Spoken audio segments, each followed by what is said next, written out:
but politically, it's not good. All right, stand by, gentlemen. Let's listen in. I am thrilled to be back with all of my friends in the great state of West Virginia. This was a big victory. We won by 42 points. That's pretty big, right? 42 points. Over a Democrat, right? Over a Democrat. They didn't do too well. And the people of West Virginia, they're loyal, they're hardworking, they're true American patriots. Remember that. They are great. They are great people. They're my friends. Thank you very much. I love you too. Guy, it's a guy, but I love you too. You're proud of our country. You're proud of our history. And unlike the NFL, you always honor and cherish our great American flag.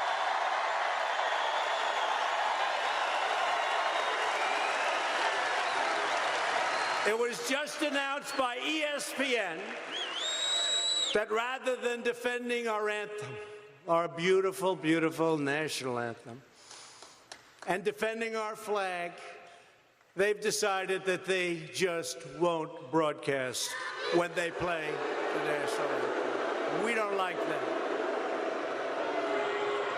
So while the players are kneeling, some of them, not all of them at all, you're all proudly standing for our national anthem. Thank you. The ESPN thing was terrible, just came out. Under our administration, America is winning again, and America is being respected again all over the world. It's America first. This is the greatest economy that we've had in our history, the best. Our steel mills are back. They're roaring back. We're making steel again. United States Steel announced a massive infusion of cash. They're opening up 7 different plants. Other steel companies all over the country, they're opening up plants. People said steel will never be back. Steel is back. It's one of the hottest industries in our country because of what we've done with our tariffs. They were dumping steel all over our country. They were destroying our business. They're not dumping so much anymore, and if they do, they're paying a lot. Our military will soon be stronger than it's ever been before.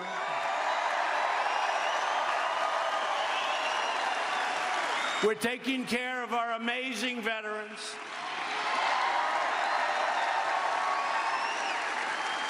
And I know this doesn't matter to you, but we are putting our great coal miners back to work.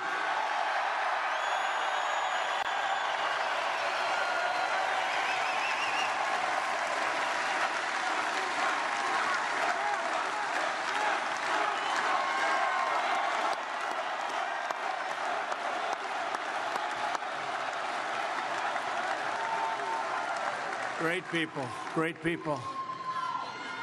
Brave people. I don't know how the hell you do that, I'll tell you. You guys have a lot of courage.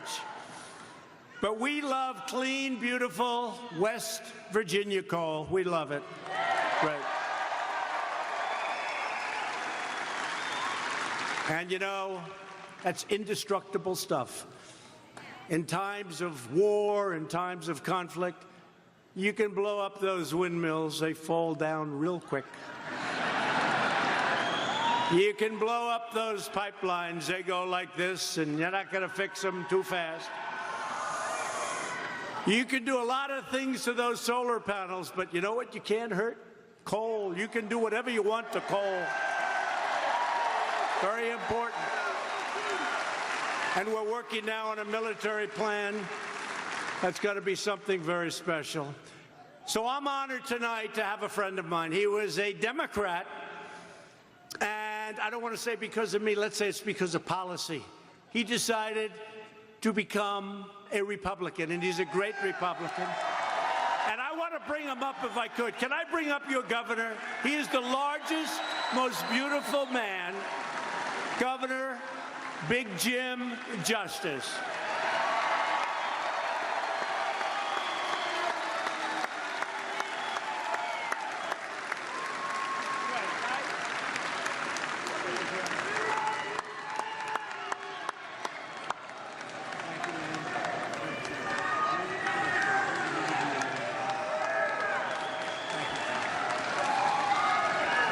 Okay. I deputized you, did I not? The other thing, I know you as West Virginians are appreciative people. Now just think, we know what this great man right beside me has done for us.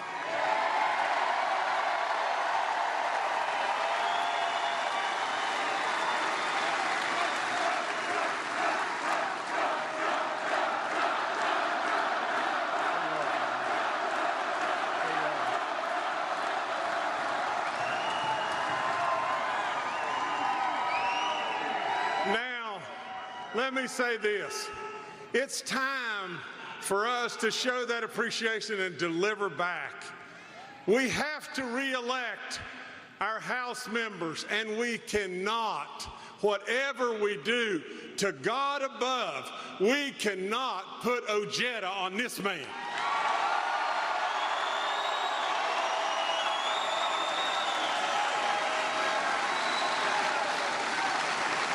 But it goes further than that. Patrick Morrisey is a little behind right now. He needs you. He needs all of you. He needs you to go out and be warriors and deputies for him. He can win this, and this man needs him. So I would say, God bless this great man. God bless this great country, and thank you for having me.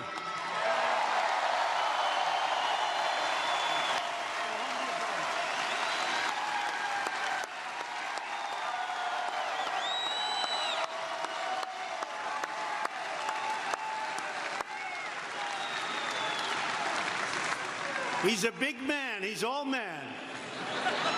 6'11". I won't talk about the weight. I don't know what the weight is.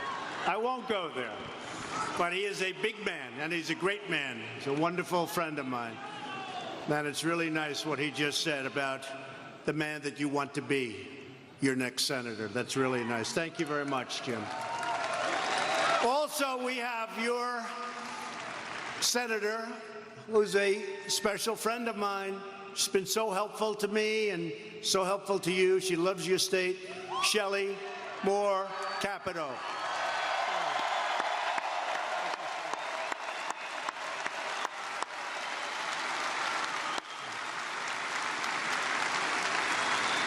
Congressman David McKinley, Alex Mooney, and Evan Jenkins. And Evan, you put up one hell of a fight. Thank you, Evan. Boy, you were something. And your state GOP chairwoman, Melody Potter. Melody.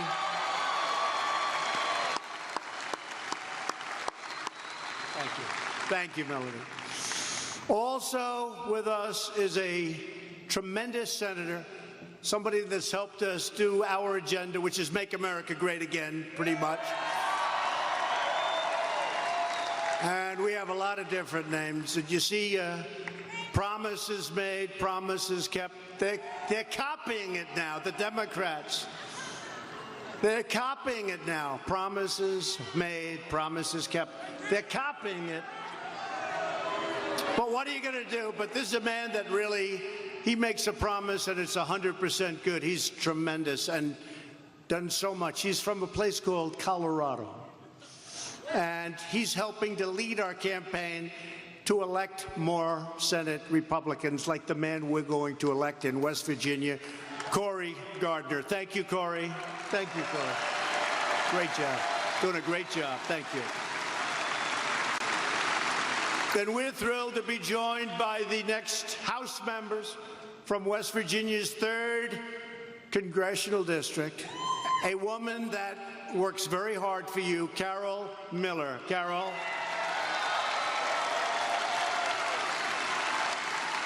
Thanks, Carol.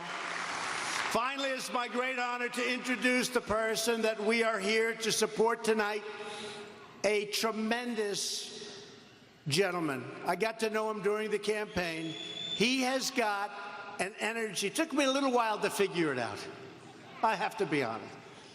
And once I got to see what was happening, and Evan would be the first to tell you too, he was so tough, he was so smart. He didn't stop. He does not stop. And he's going to fight for you like nobody's ever fought for the people of West Virginia. Your next Senator, Patrick Morrisey. Patrick, come up here, Patrick. Come up here, Patrick.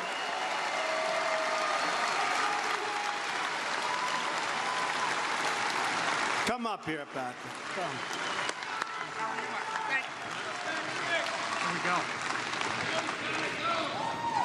Joe does have to go. Let me be clear.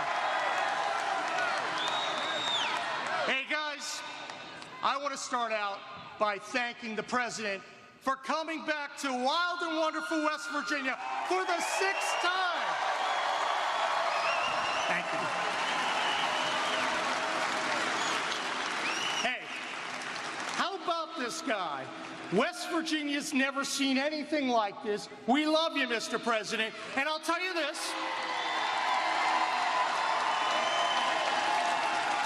We know that President Trump is making America great again, but even more importantly, President Trump is making West Virginia great again.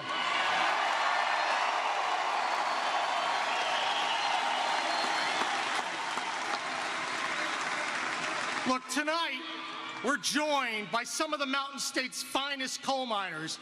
Can you stand up? A round of applause for our hard-working coal miners.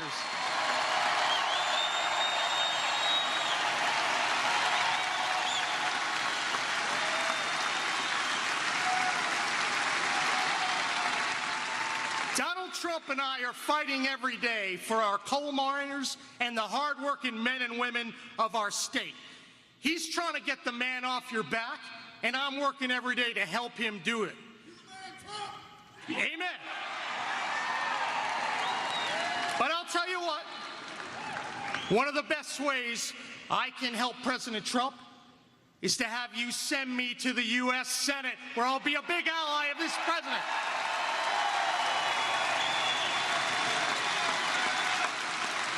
West Virginia needs to send a conservative fighter to the U.S. Senate to help drain that swamp. Now,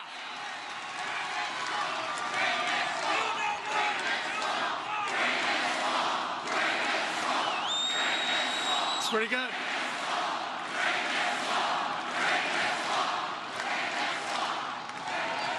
Now, let me tell you a little bit. I have an opponent in this race. His name is dishonest liberal Joe Manchin. And let me be clear, liberal Joe is no supporter of this president. Manchin strongly supported and voted for Hillary Clinton after, ready? All right, hang on. After she said, we're going to put a lot of coal miners and coal companies out of work. Yeah, it's pretty bad. Manchin even called Hillary warm, compassionate, engaging, tough. Can you actually believe that?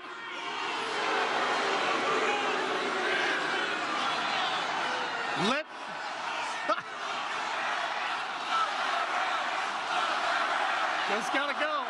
Joe has to go.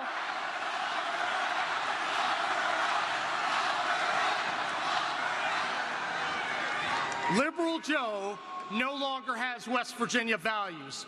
Let's go through the record. Manchin was for Obama. Manchin was for Hillary.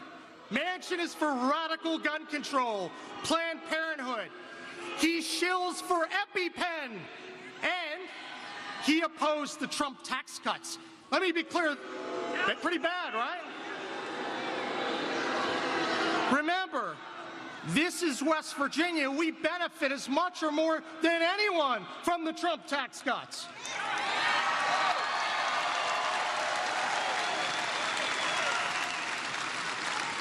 Joe Manchin no longer has West Virginia values, period. When I get to the U.S. Senate, I'm going to be a strong ally of President Trump. I'm going to be the conservative fighter that you can rely on. We're going to stand up for coal and our energy resources, and we're going to tackle this opiate epidemic more aggressively than anyone.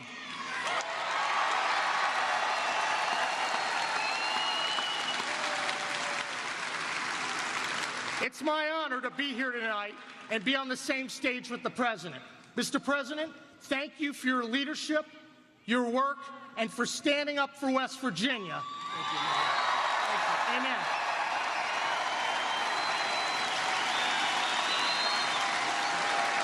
Together, we're all going to help this guy make sure not only that we make West Virginia great again, we continue to make West Virginia great again. Best way to do that?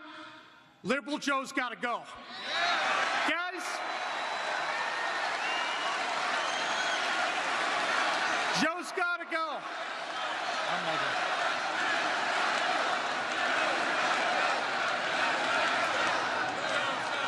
And now I will turn this back over to the big man who you're here to see. Amen, brother.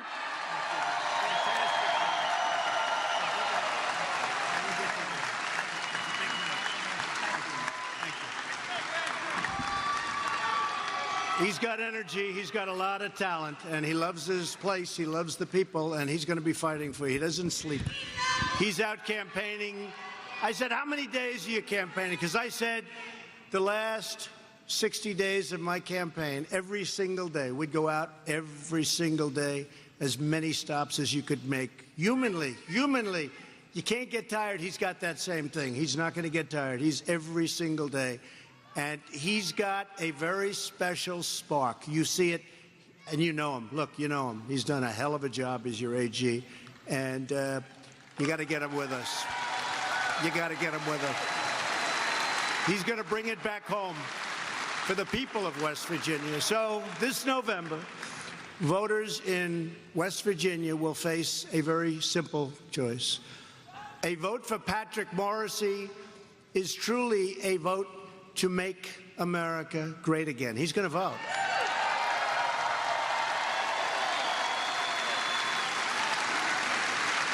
And I like Joe, but Joe doesn't vote. He just doesn't vote for us. It's a vote for Schumer, Nancy Pelosi,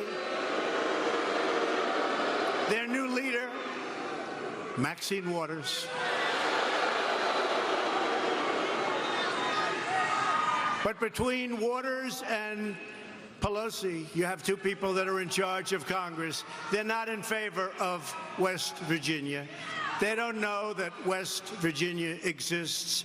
They don't like coal. They don't like energy. And they don't like her. So when you cast your ballot for Congress in November, you aren't just voting for a candidate.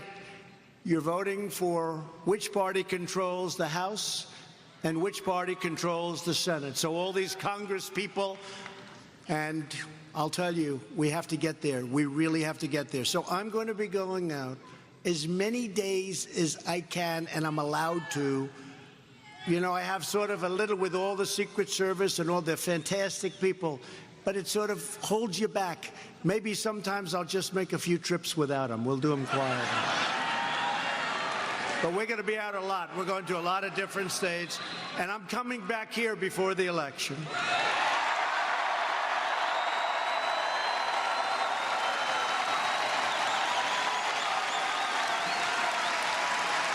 And it's a very close election. You know, a lot of people don't realize there's a 6-point spread. 6 points could be ended by this evening. He could be up by 12. You've seen what's been happening. We've had a good record of endorsements in Georgia. A man was down 10. I endorsed him a short while before the election. Good man for governor.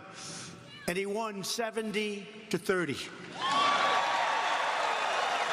So I guess he picked up 45 or 50 points. In Ohio recently, he was up and then he went down a little bit. We went there and he won. You know that. Balderson, good man. Congressman Balderson now, he won. You know, we won 8 out of 9 special elections. Nobody talks about it. They don't talk about it. 8 out of 9 special elections, and they don't want to talk about it. And my record is, I don't want to brag about it, but man, do I have a good record of endorsement. In Florida, we have a great candidate. His name is Ron DeSantis. And he called me and asked whether or not I could endorse him. And I said, let me check it out. And he was at 3. This was a few months ago. He was at 3. And I gave him a nice shot and a nice little tweet. Bing, bing. And he went from 3 to like 20-something. And then I gave him my full and total endorsement.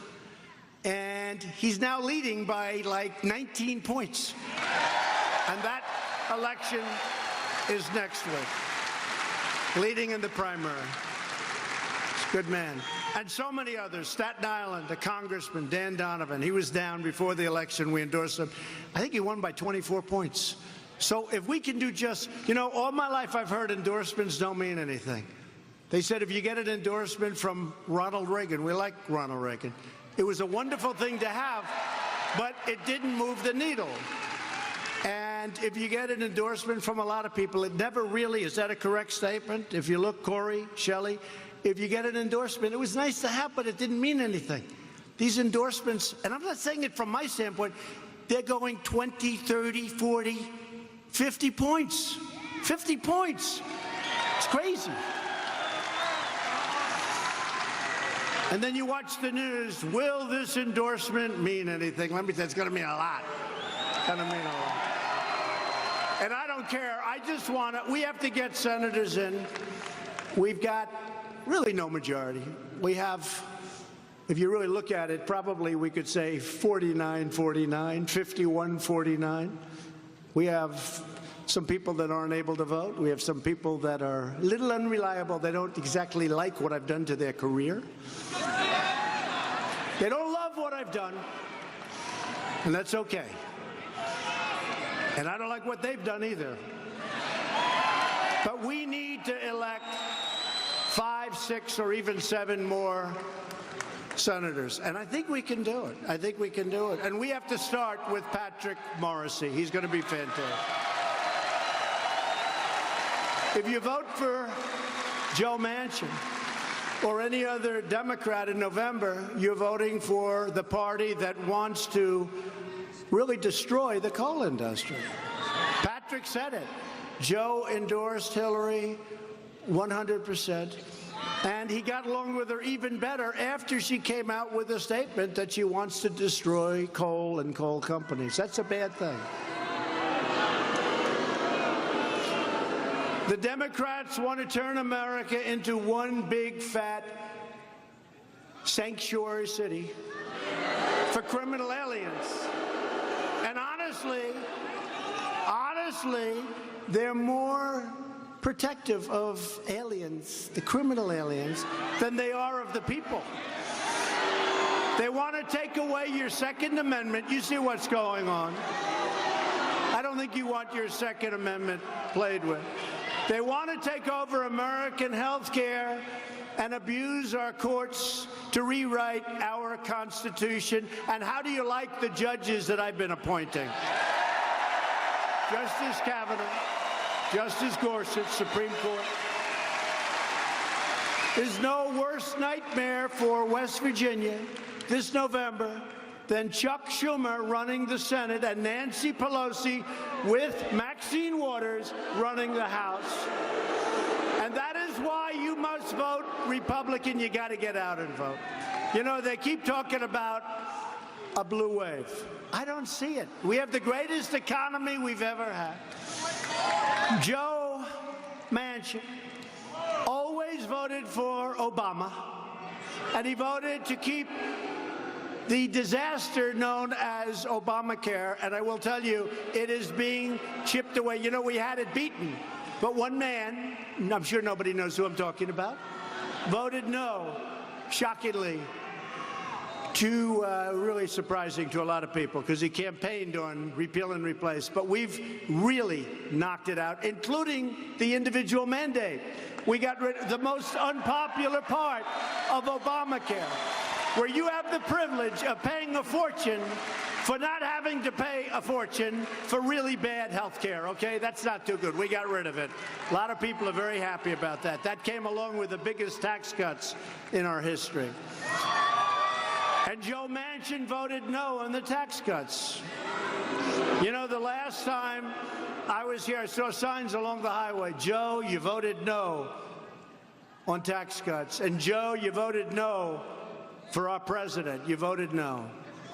And he's going to vote no. I'm not knocking him, but Schumer's the boss, and he may give us a vote on Justice Kavanaugh. He should. Everybody should. I mean, here's a guy. Is this central casting? This is what we want. This is a great, brilliant man. But Joe's just not voting with us. He's voting against your tax cuts. He voted against repeal and replace. He votes against the things that we want. And he votes against the people of West Virginia. You can't do that. You know, Joe opposed the wall, and he opposed the travel ban.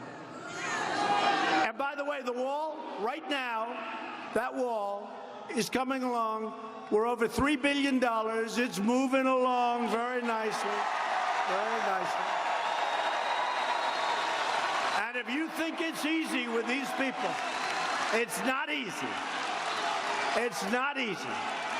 We're getting the wall built. It's going up, and we're getting it built. And we have a big number in right now.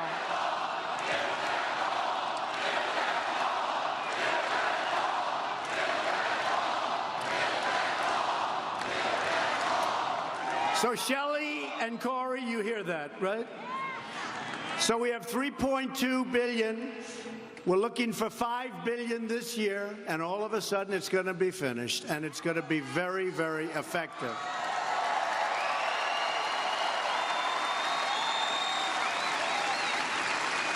You heard about today with the illegal alien coming in, very sadly, from Mexico, and you saw what happened to that incredible, beautiful young woman. Should have never happened. Illegally in our country. We've had a huge impact, but the laws are so bad. The immigration laws are such a disgrace. We're getting them changed, but we have to get more Republicans. We have to get. This election is bigger than any one race. It's about whether we want to continue the amazing progress we've made for America, or whether we want to surrender that progress to the forces of extremism and obstruction. You know, their little phrase that they like, resist. That's all they're good at. They have no policy. They're not good politicians, but they're good at sticking together and resisting. I have almost 400 people that haven't been approved by they're slow walking. You know what's slow walking? They're slow walking them. We have almost 400 people in our administration, people that gave up their careers, that have been waiting over a year to get approved, and they're being slow walked by the Democrats. It's never happened that way in the history of our country, and it is a disgrace. It's a disgrace. The Democrat Party is held hostage by the so-called resistance, left-wing haters and angry mobs. They're trying to tear down our institutions, disrespect our flag, demean our law enforcement, denigrate our history, and disparage our great country, and we're not going to let it happen. New York's Democrat Governor Andrew Cuomo even declared that America was never great. Oh, I see. Okay. Tell that to our great soldiers at World War I, World War II, Korean War, so many others.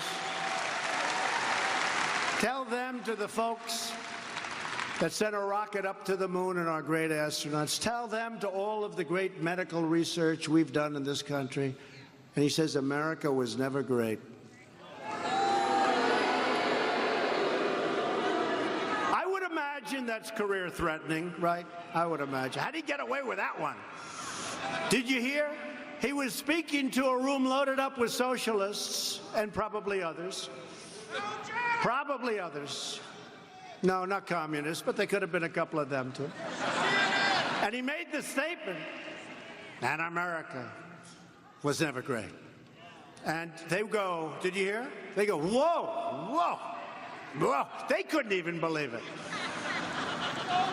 No, that's job-threatening. His comments are an insult to the generations of brave Americans whose blood and sweat and tears built our magnificent country. So this November, you can either vote for the party that says America was never great. That's going to be their theme now. America was never great. Hey, let's do that. You know, they copied mine. Promises made, promises kept. Let's give them a new theme. Quote, America was never great. That's the Democrats' new theme. Can we do that? Yeah. We'll retheme their party.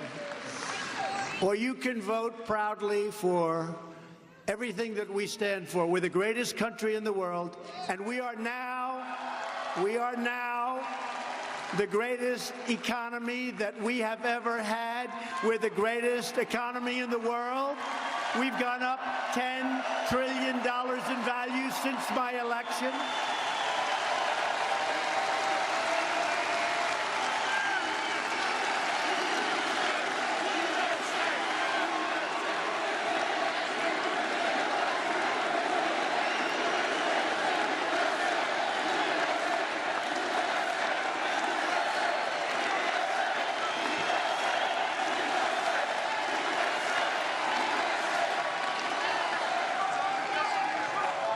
We've gone up $10 trillion.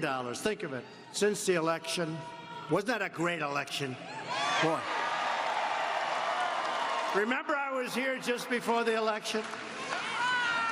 And I brought a couple of guys into a room and I said, fellas, supposing we teach you a new skill. Supposing we teach you like how to make little widgets or gadgets or gadgets or DD. These are big, strong coal miners. They said, sir, we want to dig coal. I said, I agree with you. I agree. Right? Remember that? Their grandfathers did it. Their fathers did it. It's incredible. And it's really happening. We are back. The coal industry is back. So when I came here originally, West Virginia, frankly, was down and out. It was not doing exactly well. One of the last. Do you know that a few months ago, it hit where West Virginia, on a per capita basis, is one of the most successful GDP states in our union. So we went from being down and out. You're one of the most successful in the union. Very close to the top. That is some big change. And I've had so many people, I was backstage, and people are coming up to me, Mr. President, thank you, sir, for saving our nation, because you understand what that means. We couldn't do anything. Had the other side won, they would have poured on more regulations, raised your taxes. They would have done things that were so bad. You had a very low GDP. It was 1.2%. You know, 1.2. It was going down. It was going to be a negative. Last quarter, we just hit, as you all know, 4.1. Nobody thought that was fine. I always say it, if I would have ever said that shortly after winning we're going to hit 4.1, those people back there would have said, this guy, no good. Fake news. Fake news. How fake are they? Fake news and the Russian witch hunt. We got a whole big combination. Where is the collusion? You know, they're still looking for collusion. Where is the collusion? Find some collusion. We want to find the collusion. At the beating heart of this election is border security. We have to have it, right? We have to have it. Iowa officials and so many other countries have been reporting numbers where they're having a lot of problems with people coming in. People are coming in, but we're getting them out. We have MS-13 on the run. They poured in here with Obama. We have them on the run because we love the men and women of ICE.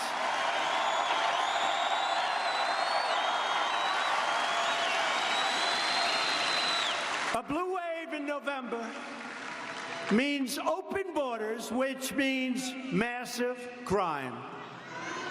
A red wave means safety and strength. That's what it is. The new platform of the Democrat Party is to abolish ICE.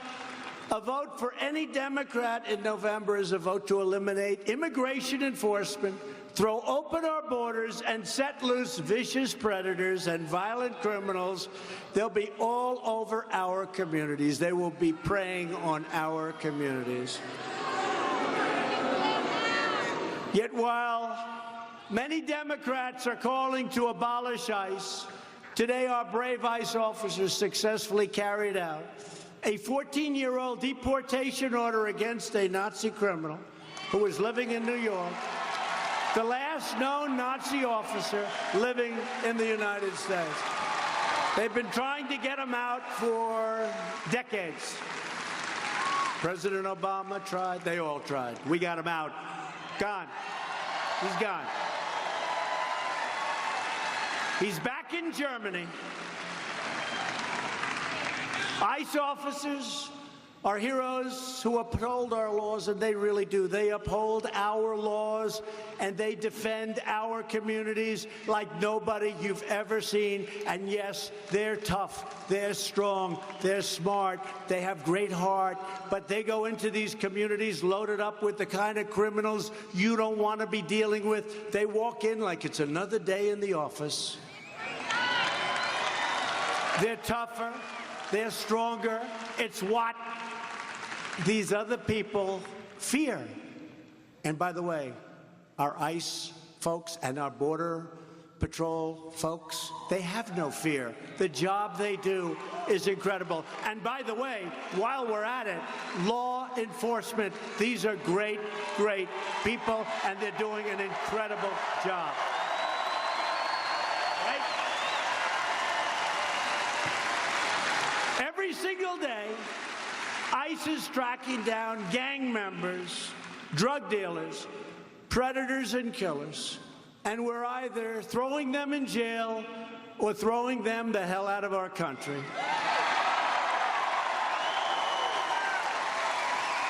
If you want to save ICE, if you want to protect our border and our Border Patrol, if you want to stop this craziness of sanctuary cities where criminals are protected, take a look at Chicago. How about the mayor of Chicago? That's like a war zone. It's a great city. That's like a war zone. This is what those policies do. Last week, 62 people were shot, 12 died. This is like our country. There's no reason for this. The Republican Party stands proudly with our courageous ICE officers and Border Patrol agents.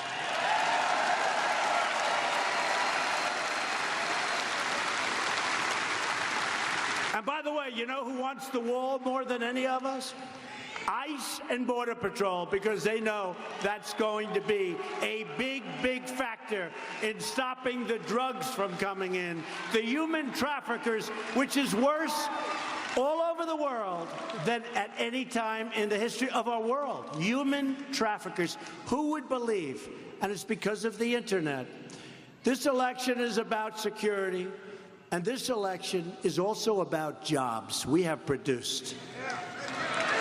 We have produced. Thanks to Republicans, our economy is booming. like it has never boomed before. We've created another number that nobody would have believed if I said it during the campaign. 4 million new jobs since the election. Nobody would have believed it.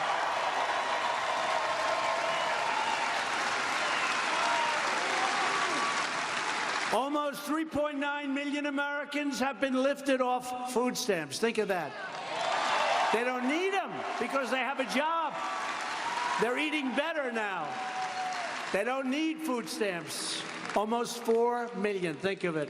Last year in West Virginia, per capita income grew 40% faster than the national average. 40%. Congratulations. Congratulations. I told you last time I was here, you weren't so happy like you are now. We've added over 400,000 new manufacturing jobs nationwide. That number is soon going to exceed 600,000. And our opponent said, there's no such thing as manufacturing jobs anymore, right? And I'd say, oh, I see, we're not going to make things anymore. Think of it. We'll be close to 600,000 very soon. We have companies pouring in to our country. They're coming back. These are companies that left. They're coming back to Michigan. They're coming back to West Virginia. They're coming back to Pennsylvania and Ohio. They're coming to Florida.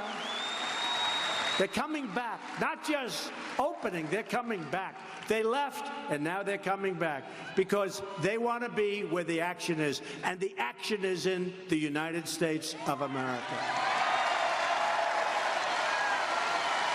So the economic growth, as I said, when it hit 4.1%, everybody was like, that's amazing, except me, because it's going to go much higher than that. When I finish these trade deals, and the tariffs are very important. These companies come in, and I say to the European Union, very nice people, I say, Jean-Claude, we'd like to negotiate a new trade agreement with the European Union. We lost $151 billion over the last number of years per year. Does anyone know what $151 billion per year is? And he very respectfully said, Mr. President, but we are very happy with the deal. I said, I'd be happy if I were you too. I'd be very happy. I said a second time, a third time, and a fourth time. But they were happy with the deal. But we weren't happy because they have barriers up and because they have tariffs, all the things we don't have. You want to build a car and send it to Europe. How many Chevrolets are there in the middle of Berlin? Not too many, maybe one. I doubt it. I don't think you could find the one. So they have barriers. So I said, come on, let's go. And then he said, no. I said, listen. And I said this to numerous countries. I mean, in all fairness, I don't want to single out anybody, but I said it to numerous. I says, listen, here's what we're going to do. It's all about the cars. It's all about the cars. Tremendously big industry. We're going to put a 25% tax on every car that comes from the European Union into the United States.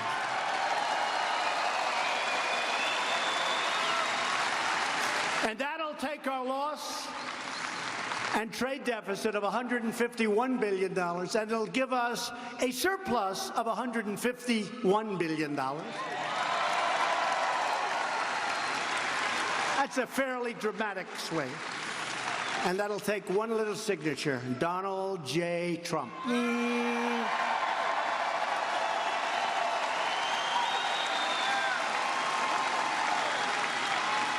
And I got a call. Mr. President, when can we meet? Would like to see. Welcome to Tucker Carlson. Tonight, the president, as you've seen, giving an animated speech in Charleston, West Virginia. We're going to go back to that until it ends. Great respect, tremendous respect for China. But they have taken advantage of our country for decades. We have rebuilt China. We have rebuilt China.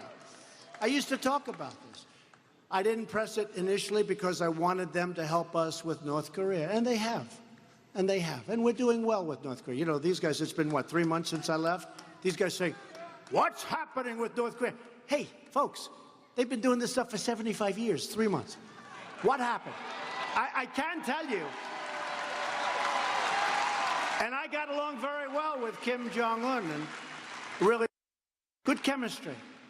But I can tell you, there's been no missile launches. There's been no rocket launches. We got the hostages back.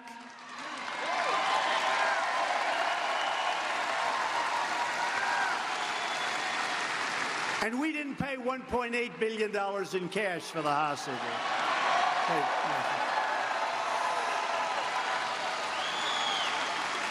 There's been no nuclear tests. And they say, what's taking so long? I said, for 40, 50, 60 years, but during the nuclear age, for 25 years, you've been working. And nobody complained about the fact that President Obama was unable to do anything with North Korea. And he considered it like, just read the papers, you'll see what he considered it. So I've been 3 months. I have a very good relationship with Chairman Kim. We'll see what happens. Who knows? Can I be honest? Who knows? But I haven't taken off the sanctions. We have massive sanctions. But I want to take them off quickly, but they've got to get rid of the nukes. They've got to get rid of the nukes. Got to get rid of the nukes. But who knows what's going to happen? I mean, maybe it'll work out, but I think we've done a good job, in a short period of time. You remember it started off extremely hostile. Remember they said, he's going to get us into a war. They thought my rhetoric was too strong. You remember. I won't say it because I don't want to insult Chairman Kim. But you remember. Boom. You remember. Elton John. I don't want to insult, so I'm not going to mention it. But the fake news back there said, he is going to get us into a war. He's crazy. This guy is crazy. Our president is crazy.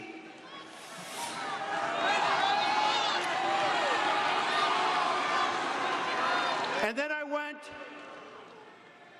to meet the leaders and the folks that run NATO, all the leaders of NATO. And they weren't paying their bills. They were delinquent, in real estate. I love real estate. When somebody doesn't pay their rent, you say, Shelley, you say, they're delinquent, you got to pay your rent. And I met him last year. And Stoltenberg, Secretary General, great guy of NATO, is my single biggest fan, bigger than any fan I have in the room. You know why? Because nobody was paying their bills. He was in charge of NATO. He couldn't get any money. But last year, I went, a year ago, I said, you're not paying your bills. You got to pay your bills. He picked up $44 billion. He told that to the press. They didn't report. $44 billion. And then I just left recently, and we're going to pick up at least another close to $100 billion extra. I said to him, you got to pay your bills. The United States is paying close to 90% of the cost of protecting Europe. And I think that's wonderful. I said to Europe, I said, folks, NATO's better for you than it is for us. Believe me. And what happened is they asked a question. They have small countries, big countries, all these countries. We're supposed to protect them.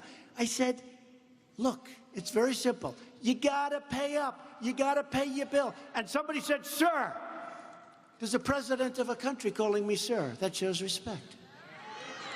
I say, yes, Mr. President. He said, would you leave us if we don't pay our bills? Now, they hated my answer. I said, yeah, I would have to consider it. You got to pay your bills. They hated the answer. But if I said, no, I won't leave you, you don't have to pay your bills, I won't leave, I promise we'll always protect you, you will always be protected, don't pay your bills, then they're never going to pay their bills. So I said, yes, I will leave you if you don't pay your bills. And you could see those checkbooks coming out for billions of dollars. They pay their bills. And I think we'll pick up, over the next short while, over $100 billion.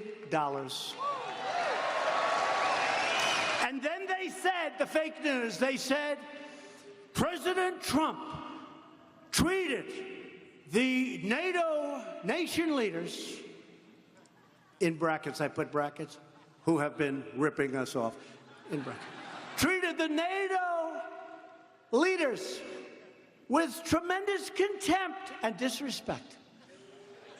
And I said, no, no, no. They disrespected our country because they weren't paying.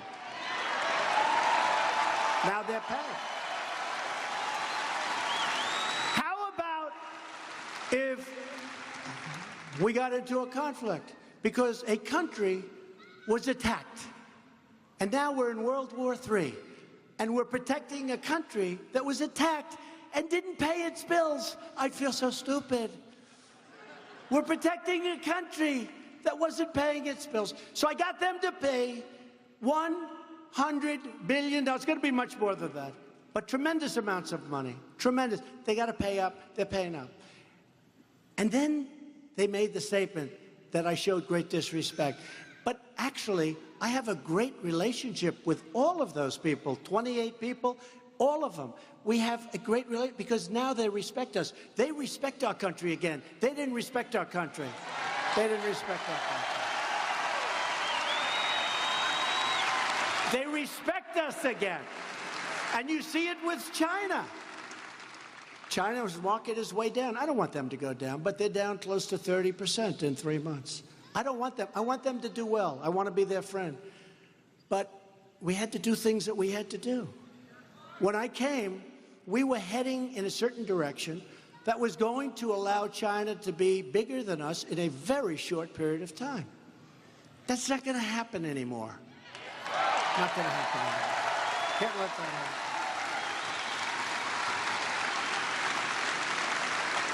The long winding road, you know, the long winding road. And I have tremendous respect for China. I mean, the energy, the genius, it's incredible what they've done. And hopefully we're going to have a great relationship. But we can't do it. It's got to be a two-way street. We have only one-way streets. Not only China, with everybody. It's a one-way street. Our enemies, our friends, our allies. I mean, our allies treat us worse than our enemies. Believe it. So it's all changing. And when we get those trade deals done properly, and you know what bothers me? I have people coming to me, some people in Congress, sir, can you get this deal done immediately? I said, it doesn't work that way. I don't want to go too fast. The deal's not going to be any good if we do that. We got to take time. It's got to gestate, right? The word gestate. It's like when you're cooking a chicken. Time. Turkey for Thanksgiving. My mother would say, oh, 8 hours. I said, 8 hours? She made the greatest turkey I've ever had. Takes time. Takes time. So when they run and they say, oh, can you do NATO right now? Could we sign it next week? I said, wait a minute. Look, I like Mexico. I like the new leader. I think he's going to be terrific. A little different than us. I think I'm doing better with him than with the capitalist.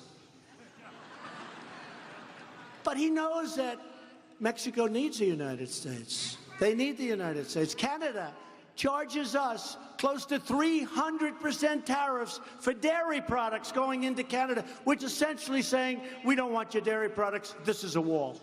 They have a wall in a different way. It's called an economic wall.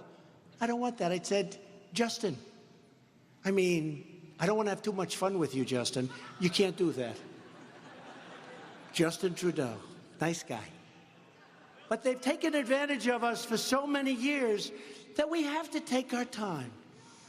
But with that being said, we're doing very well. We're on our way with a good deal, a fair deal. I don't want a good deal. I want a fair deal for both of us. Fair with Mexico.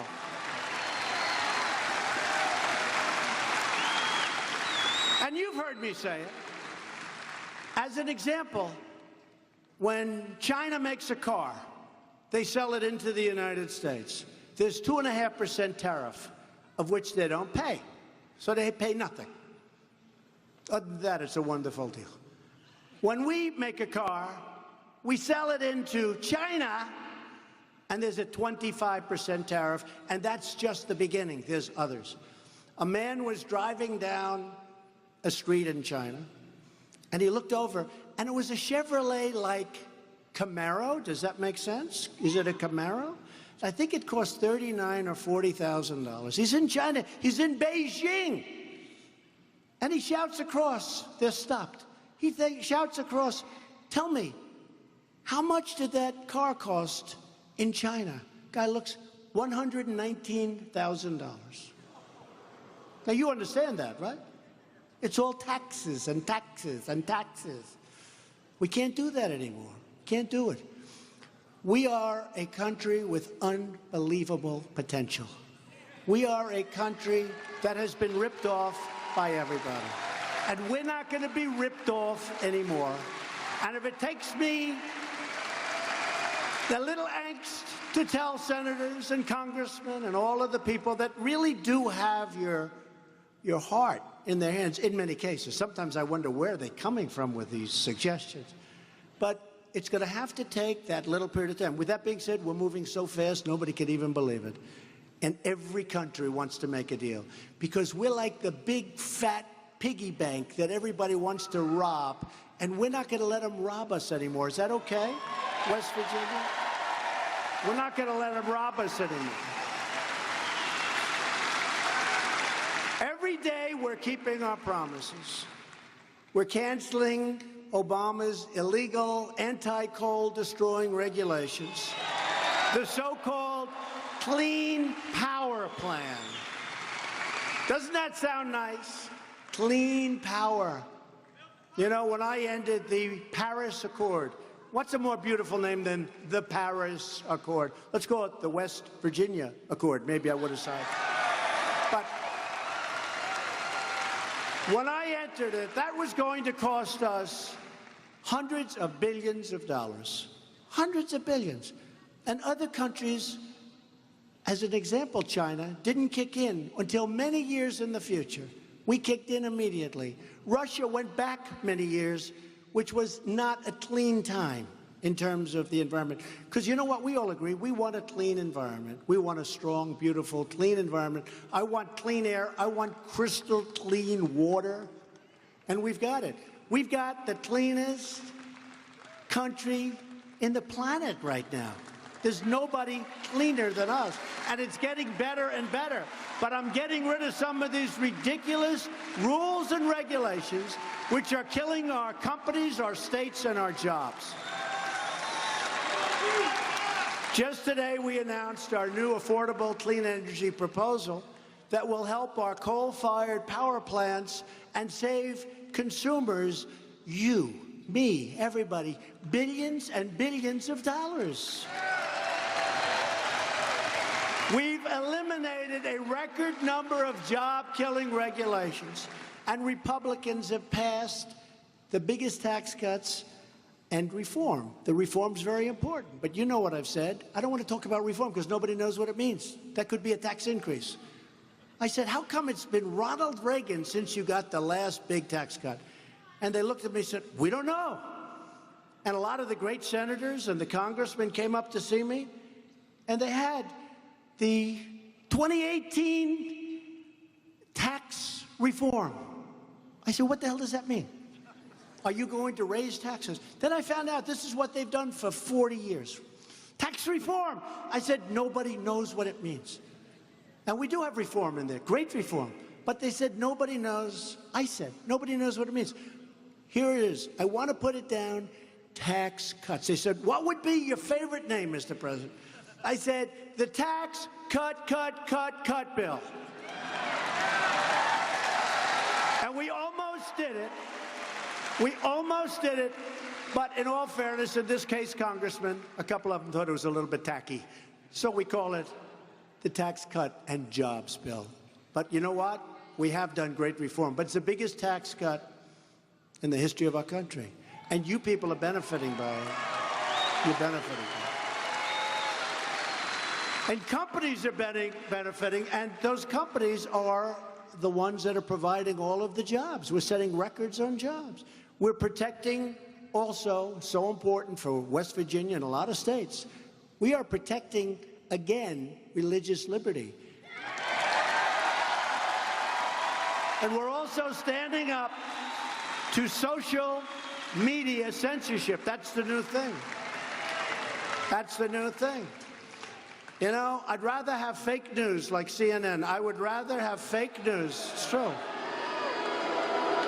than have anybody including liberals, socialists, anything, that have anybody stopped and censored. We got to live with it. We got to get used to it. We're going to live with fake news. There's too many sources. Every one of us is sort of like a newspaper. You have Twitter, you have whatever you have, Facebook.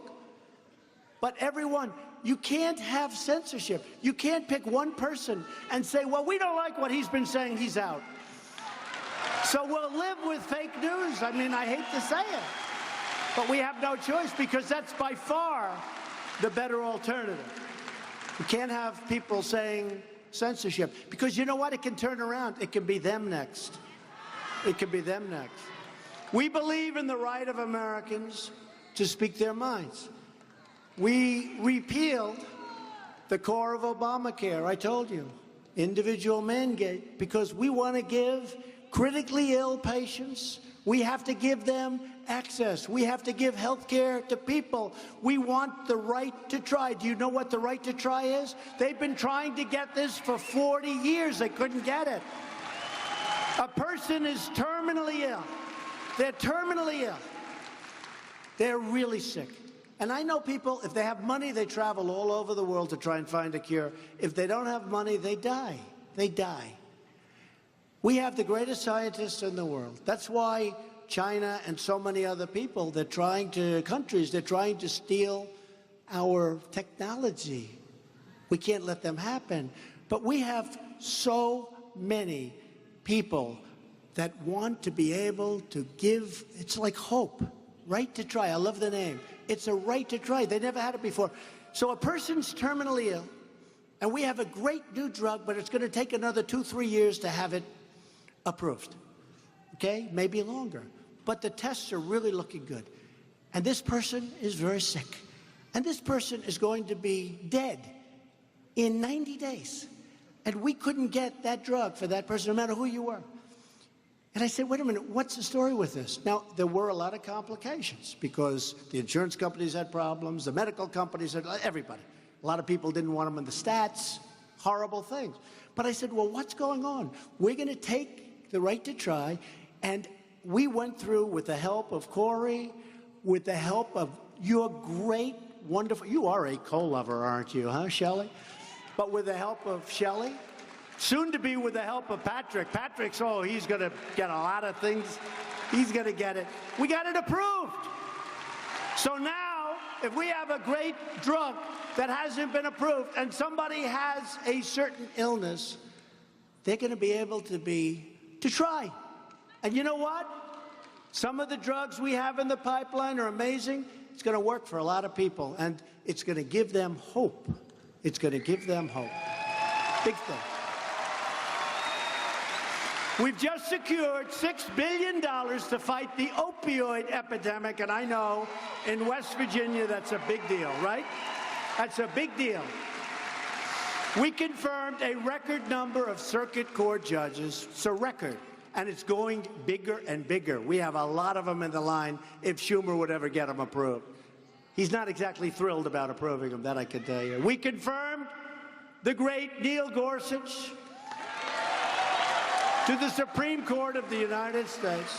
And as I just said, Justice Kavanaugh is doing great. Looks like, I don't know, very tough. Central casting. How do you vote against him? But the Democrats may find a way.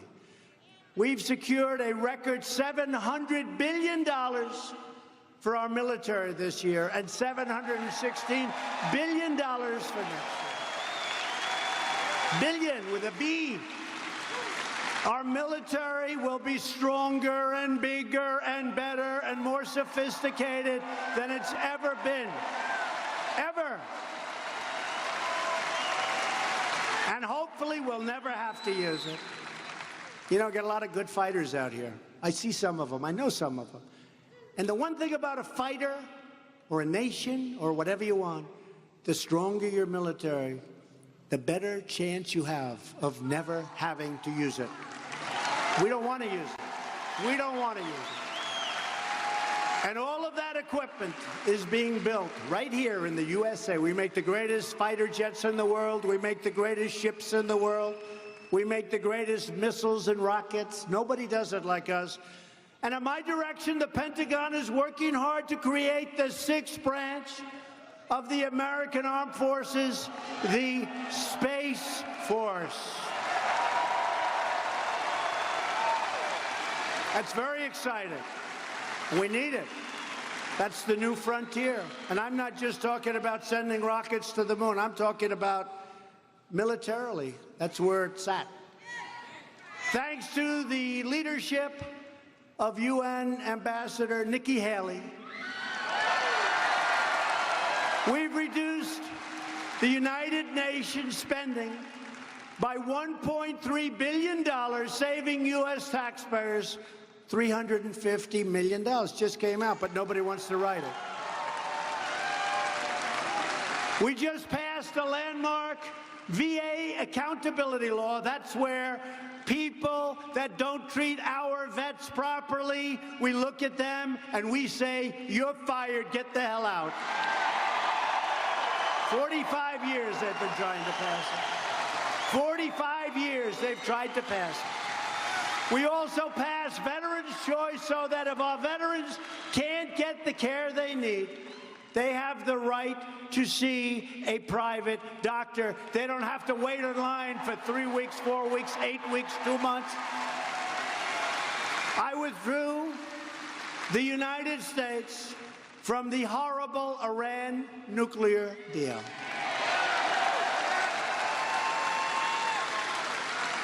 And this month we reimposed tough sanctions on Iran's nuclear program and on Iran. I also recognized the capital of Israel and opened the American embassy in Jerusalem.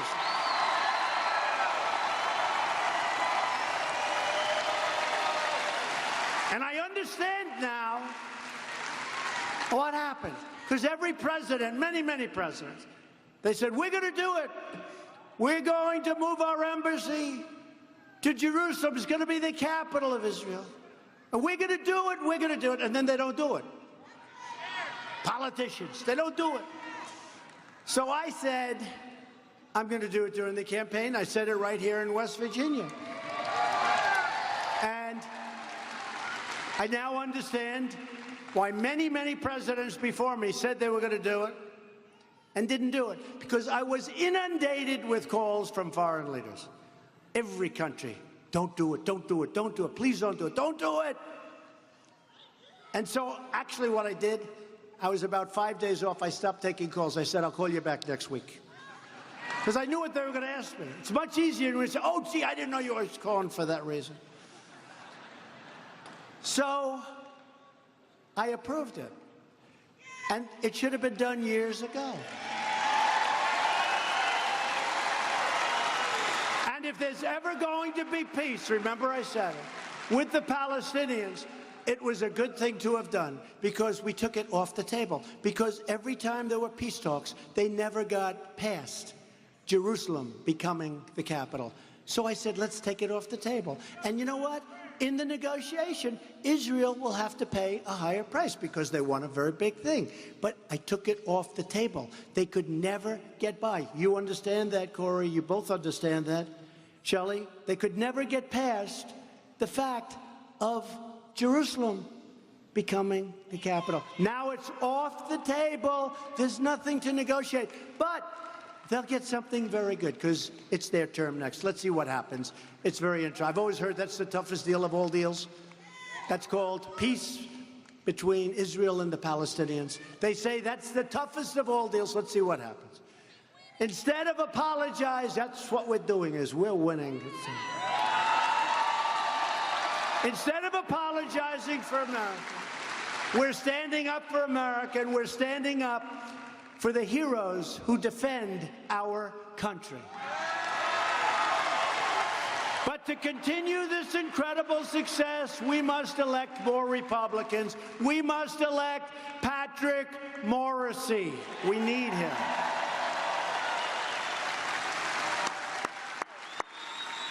We need Patrick. So get your friends, your neighbors, your co-workers, your family members. Get the people that love our country and get out to vote. We need his vote so badly. We need his energy. You're going to see, this guy has energy. Loyal citizens like you helped build this country. Together, we're taking back our country, returning power to where it belongs, to the American people. From Morgantown to Madison to Charleston, this great state was settled by tough pioneer men and strong pioneer women who tamed the wilderness to build a better life for themselves and for their incredible American families. They didn't have a lot of money. They didn't have a lot of luxury, but they had grit and they had faith and they loved each other. And I'll tell you what, they were smart. They are smart. We're the smart ones. Remember, I say it all the time. You hear the elite. They're not elite.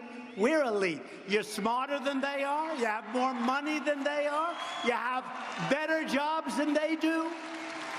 You're the elite. So let them have the word elite. You're the super elite. That's what it is. I always hate when they say, well, the elite decided not to go to something I'm doing, right? The elite. I say, well, I have a lot more money than they do.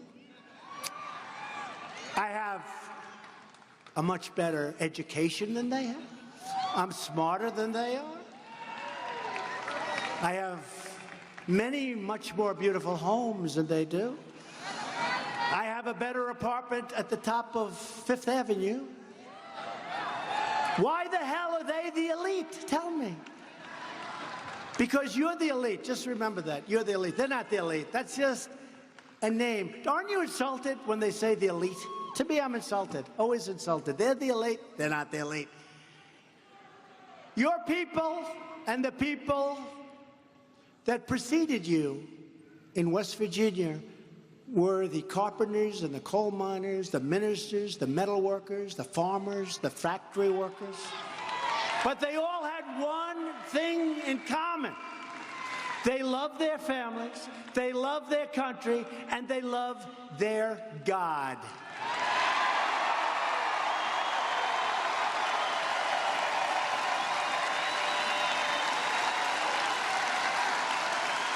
We stand on the shoulders of generations of American patriots who knew how to fight, and they knew how to win. We're winning again. We're winning again.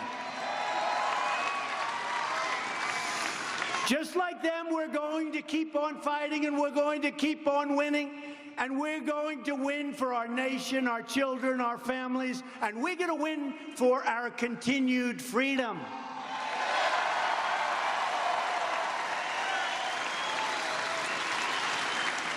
I joke that I'll have Patrick Morrisey coming to me soon. He'll be your senator. And he'll say, Mr. President, the people of West Virginia can't stand winning so much. They haven't won in decades, and now you're winning with coal, you're winning with everything. He's going to say, Patrick, he's going to say, Mr. President, please. They don't want to win so much. They can't stand it. Please, you're winning too much for West Virginia. Please stop winning. And I'm going to say, Patrick, I'm sorry. I don't care what the hell the people of West Virginia want. We're going to keep on winning anyway because I believe that's what they want, right? That's what they want. Because the people of West Virginia never give up, they never give in, and they never back down. Because we are Americans, and our hearts bleed red, white, and blue. We are one people, one family, and one glorious nation under God. And together, we will make America wealthy again. That's happening. That's happening a lot faster than the fake news ever said it could happen. We will make America strong again. We will make America safe again, and we will make America great again. Thank you, West Virginia. Thank you.